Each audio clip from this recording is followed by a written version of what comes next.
Баршаңызға қайырлы күн. Сіздермен Гаухар. Бүгін өте дәмді картоп пен ірімшік қосылған осындай лепешканы жасайтын боламыз.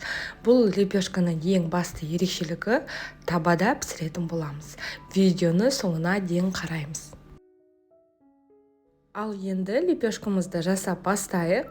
Белгіленген мөлшердегі ұнға шым-шым тұзды қосып, жақсылап араластырамыз.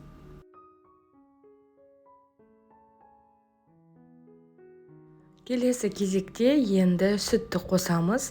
Кез келген пайыздағы сүтті пайдалануға болады, бірақ та сүтіміз міндетті түрде жылы болуы қажет.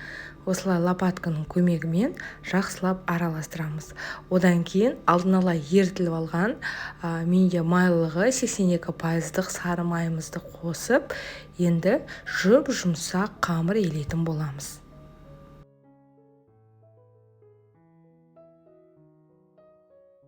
Қолға жабыспайтын жұмсақ қамыр пайда болады. Енді оның бетін жауып 30 минутқа тұндыруға алып қоямыз.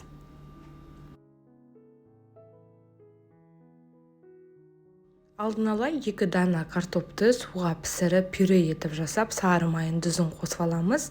Одан кейін оған міндетті түрде 2 ас қасық майонезді қосамыз.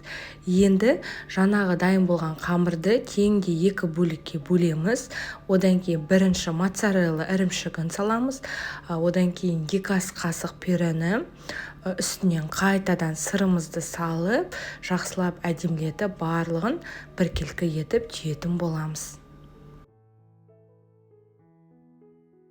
Лепешканың кішкентай болғанын қаласаңыздар, қыздар онда 4 бөлікке бөлсеңіздер де болады.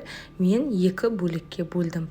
Енді ішіндегі салмасы шығып кетпейтіндей жақсылатып осылай түйіп, әдемілетіп оқтаудың көмегімен дөңгелекті формамызды жасаймыз.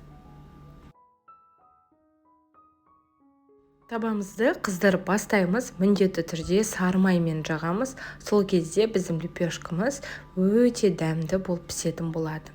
Газын астын қатты қылмаймыз, қыздар. Осылай 2 жағын әдемілетіп пісіріп аламыз. Ең басты ерекшелігі міндетті түрде әр аударған сайын бетіне сары майды жағып тұрамыз. Сол кезде біздің лепешкамыз жұмсақ әрі дәмді болып піседі.